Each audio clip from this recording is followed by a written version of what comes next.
But let's go ahead and start off with America's team. That's right, I said America's team. Super Bowl bound Dallas Cowboys. Their schedule looks somewhat favorable up on surface, but when you dive into it, like really break it down, it is not a really easy schedule whatsoever. But they do start opening night here versus Tampa Bay Buccaneers. They travel to Tampa to take on Tom Brady and the Bucs. So, Tori, who do you got winning this game and why? I mean, it's pretty obvious in that one. Dak's coming back off of an injury. You got Tom Brady and, did I mention 22 starters coming back for the Tampa Bay Buccaneers? So, yeah, I'm give me the Tampa Bay Buccaneers all day, which is going to set the tone for that Dallas Cowboys season all year long. The woulda, coulda, shoulda. Wow. But this is who we are. Wow. You're already dropping shots here for there's no reason at all for that. But Dak Prescott is coming off a horrific injury, so I'm kind of curious to see how he does through preseason. If he's struggling through preseason, I think the Cowboys are going to win this game. If Dak Prescott struggles through preseason, just because there'll be that hunger and how the Cowboys are going to win a lot of games is not through the air. It is letting Zeke eat. So if Dak Prescott struggles through preseason, Zeke Elliott is going to eat a lot in the first 3 to 4 weeks of the season. But I anticipate Dak Prescott having a great preseason, looking much of old. So I'm going to give the Tampa Bay Buccaneers a win in this first week. And many people say the Super Bowl hangover is real. Like after you win the Super Bowl, you don't get back there. Not with Tom Brady, but the Chiefs, they won the Super Bowl and they made it back there. So I have said it time and time again, and I've said it to you, and you've called me crazy. Ezekiel Elliott is the most overrated running back in the NFL. Well, here in a couple weeks after we break down all of these schedules, we are going to give our top players in the league, position wise, receiver, a tight end, running back, quarterback. So we will see where Zeke Elliott falls, and I anticipate being in the top 5 100%. So there, Tori, we both have them going 0-1 to start the season. Week number 2, they travel to LA to take on the Chargers. Again, this is a Sunday game. So who you got winning this one? I got the Chargers winning this game. Chargers with Matthew Stafford become that much more dangerous. And they're, again, coming from the central time zone, going to the West Coast time. It should not have that much of an effect. But it's only 2 hours. However, going through that before, it affects you. It will affect you, especially if you go on Wednesday. It throws your timing off. It throws your schedule off. It throws everything off. So I actually have the Cowboys losing this game and starting the season 0-2. So not to rain on your parade or anything, but Matthew Stafford plays for the Rams. He doesn't play for the Chargers. Excuse me, Justin Herbert. Yeah. But there again, the Chargers are probably one of the best teams in the NFL this year. If it was not for the Chiefs being in the same division as them, they would probably be the number 2 seed in all of the NFL. Wow, I have never heard such a false statement come out of somebody's mouth before in my life. I mean, the Chargers are not going to be a very good team this year. Last year, they just caught people off of surprise, and they're going to come crashing back down to reality, much like the Houston Texans did last season. But I think let's get back to the Dallas Cowboys here. I think the Dallas Cowboys learn a lot from that Week 1 loss to the Tampa Bay Buccaneers, and they learn how to run the ball. They're going to get the recipe for the Cowboys to win a lot of games this season is to give the Zeke the ball 20-plus times a game, whether that be through the air or on the ground. Zeke has to touch the ball. Have you watched Mike McCarthy coach? Yes. He does not run the ball. He tosses it. He will throw it. He runs the same 15 plays. I know Mike McCarthy inside out being a Packer fan. Well, the man has not changed at all going to Dallas. If he runs the exact same plays. If he wants to win, he'll give Zeke the ball, and I think the Cowboys win week 3. But he won't. That's not how he does things. Week 3, they're finally at home. Their home opener versus the Philadelphia Eagles, a division opponent here. Who do you got winning this one? This is a Monday night game. By the way. The Philadelphia Eagles have zero idea who they are this year. Absolutely. The Cowboys come out and this is where they get their groove going. They go out and just stomp the Philadelphia Eagles this year. Um, the only player they really have left on that defense from the Super Bowl time is Fletcher Cox. Yeah. And Fletcher Cox can't play all over the field. So um, I think the Cowboys come out and just destroy them. So I actually had the Cowboys winning this game as well. Like I said, I'm going to revert to the running game a lot on this one as well. Week number 4, there's at home again for the a string of 3 home games in a row here after being on the road the first 2 weeks. They welcome Carolina Panthers into town and fresh Sam Darnold as their quarterback. Who do you got winning this one? This is literally a coin toss game for me, and it was. But I think the Cowboys are in the groove a little bit earlier, given the familiarity with Dak Prescott at quarterback. The Panthers are going to struggle a little bit early on in the season, finding their identity with Sam Darnold. So I think the Cowboys win this game. There again, we could have catastrophic injuries up to that point. However, at this point where we're looking way, way ahead, Right. give me the Cowboys in that game. I will throw my money on the Cowboys. Yeah, this one's kind of a coin toss for me too, because I'm kind of curious of where Christian McCaffrey is going to fit into this offense with not playing all of last year and Sam Darnold at the helm now and adding some depth to receiver. I'm kind of curious of like how they're going to utilize Christian McCaffrey. Are they going to utilize him like they did when he was healthy? All over the field. He had like 30 or 40 touches a game, something ridiculous. But I think the Cowboys win this game, just because I'm not for sure Carolina is quite there yet in this part of the season. Now they will be toward the end. Like I anticipate Carolina making a good postseason run, so we'll talk about them coming up soon. Next up, Week 5, third home game in a row, second division opponent in 3 weeks. The New York Giants coming to town to take on the Dallas Cowboys. Who do you got? So the Giants, I don't give a crap if they are the worst team in the NFL. Always, always, always play the Dallas Cowboys tough, Especially at Dallas. But the thing is, absolutely. But the thing is I think this is Danny Dimes' coming out party this year. I think Danny Dimes takes them down in Dallas this year. The weapons that he has around him on offense, they do not have a terrible defense.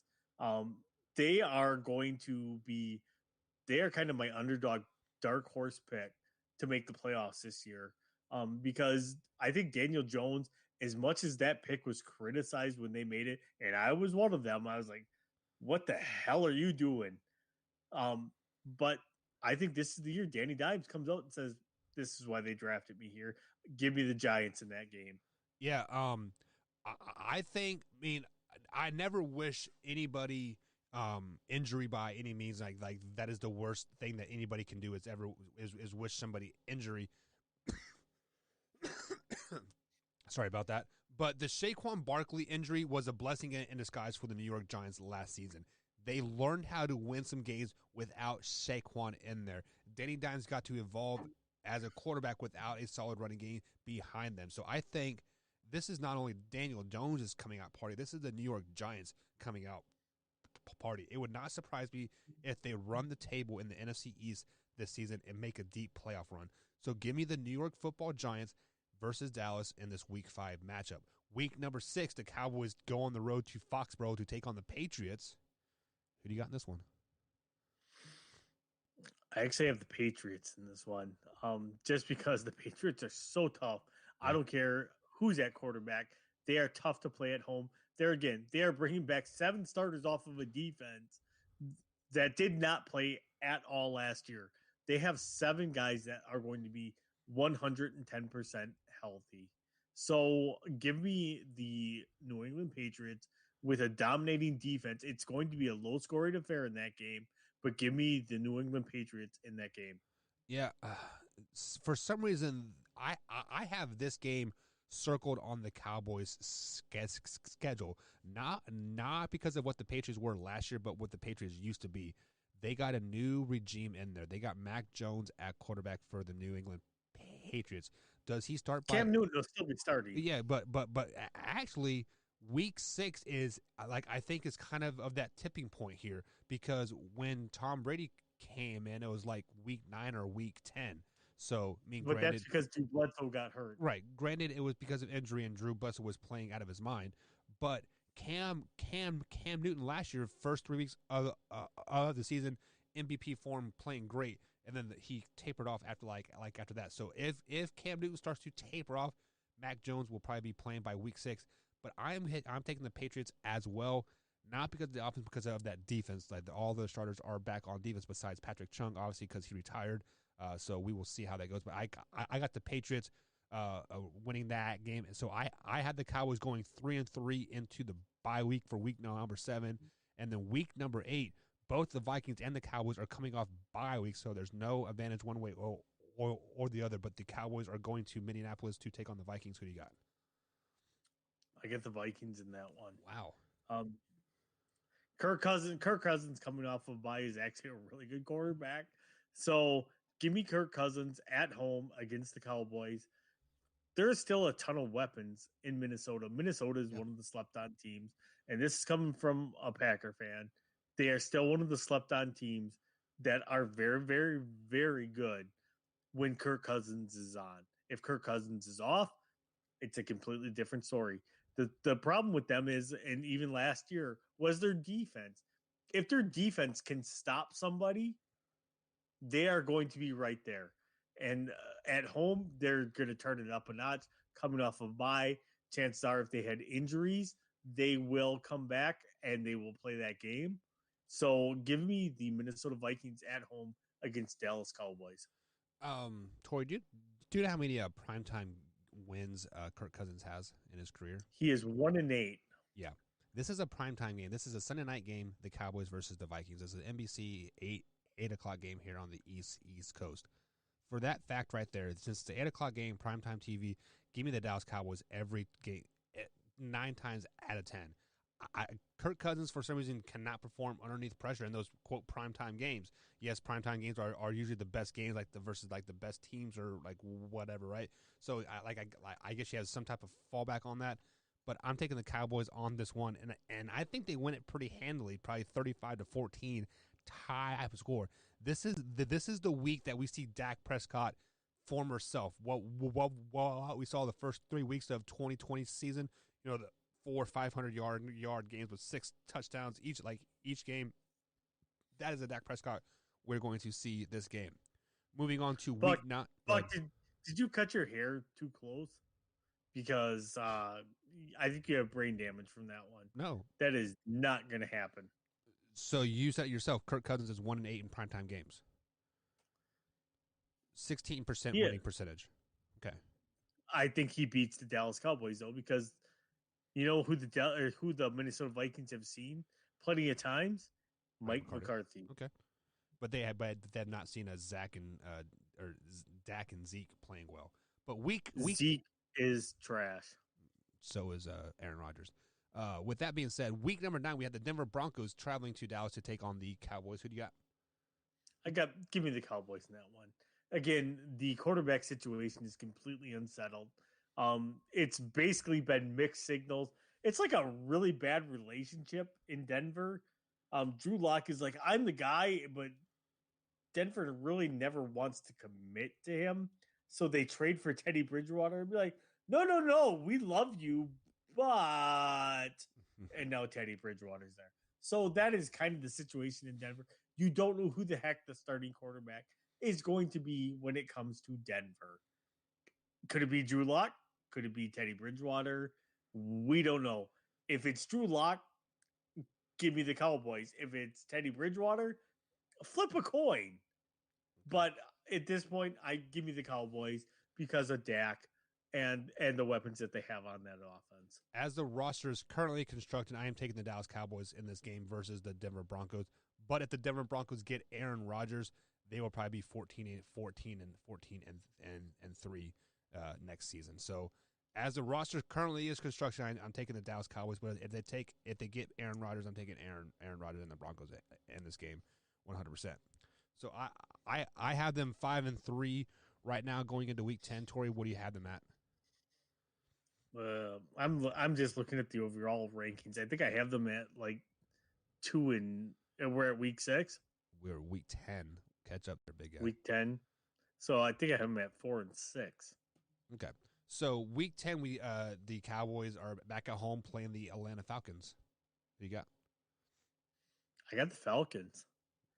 I've said it before and I will say it again. The Falcons were a head coach away from being a playoff contender. And give the Atlanta Falcons with Matt Ryan at the helm, with Calvin Ridley, still with Julio Jones. This could change if Julio is traded after the June 1st deadline.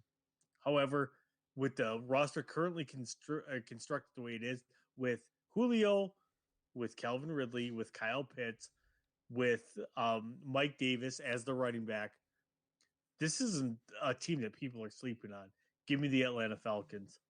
Give me the Dallas Cowboys in this game 100%. The Falcons don't travel very, very, very well. We saw that the last couple seasons, and I'm not sold that a rookie that they were a head coach away. They were a organizational head case away. I mean, ever since they lost that Super Bowl in the second half, they have been the worst second half team in all of football, and I think that they've been the worst season. Fourth quarter. They've been the worst fourth quarter team, which is, and that's where I say they were a head coach away.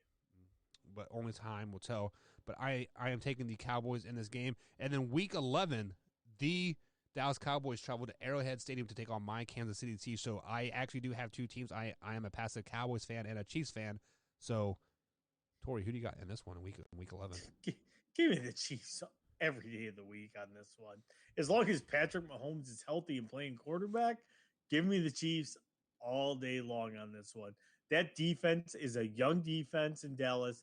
It is a rebuilding defense in Dallas, and they are going to get lit up a lot this year. So give me Kansas City and Pat Mahomes all day long against them.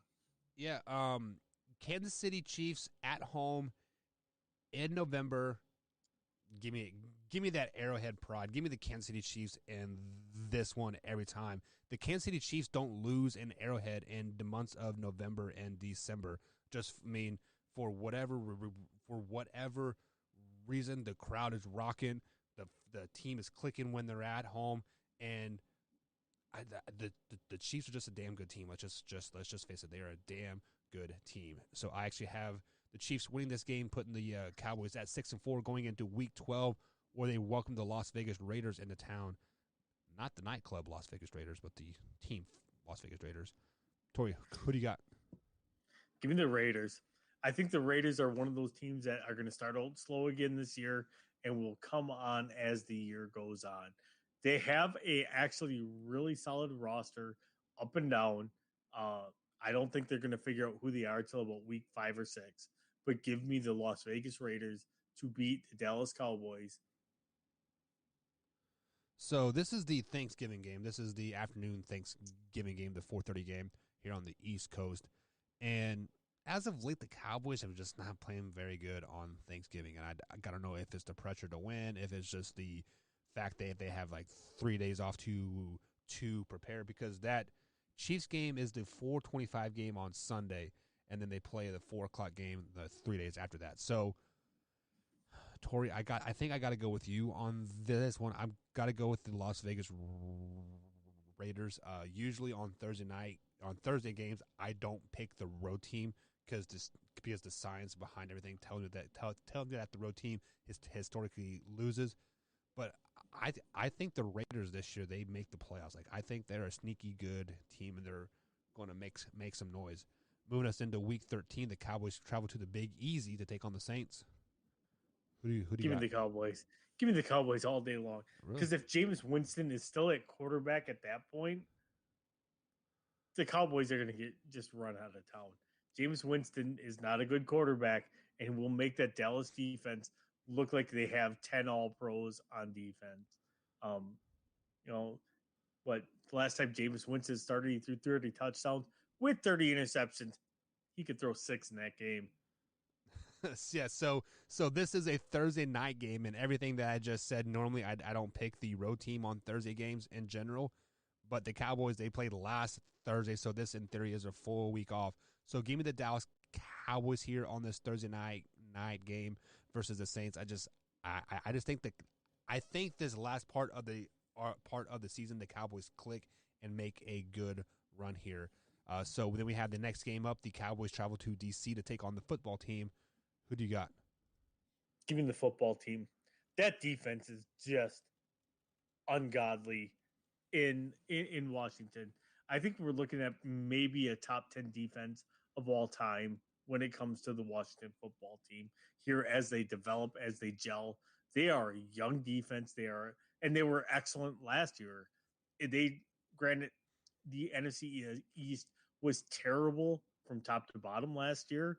However, this is a defense that will get after the quarterback. They will destroy the quarterback. Ryan Fitzmagic, for whatever reason, seems to find a great season when he's with a team that is a complete underdog. Give me the Washington football team all day long. Yeah, so the Cowboys and the football team play back-to-back weeks, and Tori, just so you know, when I say back-to-back weeks, that means they play 2 times in a 3-week span. I absolutely hate this. I am so against this. So I think there's 5 or 6 teams that play these back-to-back games, and you will hear me say it every time because it is totally asinine that they do this. They have 18 weeks to spread out these games, and they play back-to-back. And with that being said, everything that you said about the Washington football team, I think they are going to take steps back this season because they don't know who their quarterback is going to be. I think they are going to be playing that quarterback carousel, much like what Miami did last season. We're going to start with Fitz, and we're going to pull him out by week 6 and put in Heineke in there, and then we need a fourth quarter reliever. So Fitz is going to come in there, and I think that is going to hurt the mojo of the team 100%, and I think they're starting to crumble by this point. So give me the Cowboys in this game. So I had them 8-5 going into Week 15 when they travel to the Meadowlands to take on the Giants. Who do you got? At the Meadowlands, there again, these teams like to split their series. I will take the Cowboys at this point. At this point, the Cowboys are going in desperation mode. The Giants are getting a little too comfortable with who they are. Give me the Cowboys in this game. This is where the Cowboys start to make a run towards the end of the season. Yeah, see, everything that I said about the new New York Giants, they're going to take this division. They're going to make a deep run in the playoffs. I can never pick a division opponent to sweep, consistently in the NFL. But this year, I am going to pick a sweep. I am going to pick the New York Giants over the Dallas Cowboys in this Week 15 matchup, giving the Giants the 2-0 advantage here over the Cowboys this season. So Week 16, the Washington football team travels to Dallas to take on the Cowboys. Second verse, same as the first. Tori, do the football team win again for you? Nope. There again, I'm going with the split. And I'm actually going opposite of where the home team should win. I'm going to where the road team wins each of these games. So I think the Washington football team takes care of business of the Dallas Cowboys at this point and kind of seals up the division for them. And I'm picking the Dallas Cowboys in this one. They're kind of in that must-win situation, much like they were end of last season where they had to win 2 of their last 3 games to make that playoff push. They didn't do that, obviously, and this year they're right on that bubble because after this win versus the football team, I had them 9-6 going into Week 17 where they welcomed the Arizona Cardinals into town. And I have them the exact opposite at 6-9. So you got winning this game. I actually have the Cowboys winning this game. I think that still the Arizona Cardinals are an overrated team that has not completely learned how to win yet. And when you have a head coach like McCarthy, I'm not a fan of him. However, he knows how to play against teams. He smells blood in the water at this point. If he can knock somebody off, he's going to knock them off. He will pull out all the stops, and he will take down the Arizona Cardinals. Yeah, and I think the Cowboys are in the must-win mode. They have to win 2 of their last 3 games to get into the playoff and into a stout NFC matchup here, but the Cardinals are kind of in the same boat, and the Cardinals got their number last year. I think the Cardinals get them again this year, so I had the Cardinals going to Cowboy Stadium and beating the Cowboys again 2 years in a row. This is actually a Saturday matchup too, so the Cowboys historically don't play well on Saturday games. So I mean, if you are a history buff and think history repeats itself, I mean you gotta do what you gotta do. So the final week of the season, 17th game of the season, the first 17th game that we are picking here, Tori. The Cowboys travel to Philly to take on the Eagles. Who do you got in this one? The Cowboys playing their third string. I mean, I don't care who the hell the Cowboys put on the field at that point. They are going to win this game. Um, a because they're not going to make the playoffs, but they are doing it for momentum. It's like I said, the Eagles do not know who the hell they are going to be or what they are going to be. So give me the Cowboys all day long as a momentum building win. They end winning 3 out of their last 4 to go in the next season. Yeah, and I have them winning just one of their last 4. I actually have the Eagles beating the Cowboys in this Week 18 matchup. Just for some reason, the last couple of years, the Cowboys had to beat the Eagles to make it into the playoffs. They haven't done that, and I think that trend continues. So I had the Eagles beating the Cowboys in this final Week 18 matchup, giving the Cowboys a 9-8 season or record on the season. There are no more 500 records anymore, so they are a game above 500. It is a winning season, but only time will tell if they get into the playoffs with that 9-8 record. What do you have the Cowboys setting at? I have them setting an 8-9 record in a 17-game season. Yeah. I have them at 8-9 this next year. I do not think that McCarthy is the right head coach for that team. So for me, there again, he's predictable. Give me an 8-9 season for the Dallas Cowboys and McCarthy to be fired at the end of that season.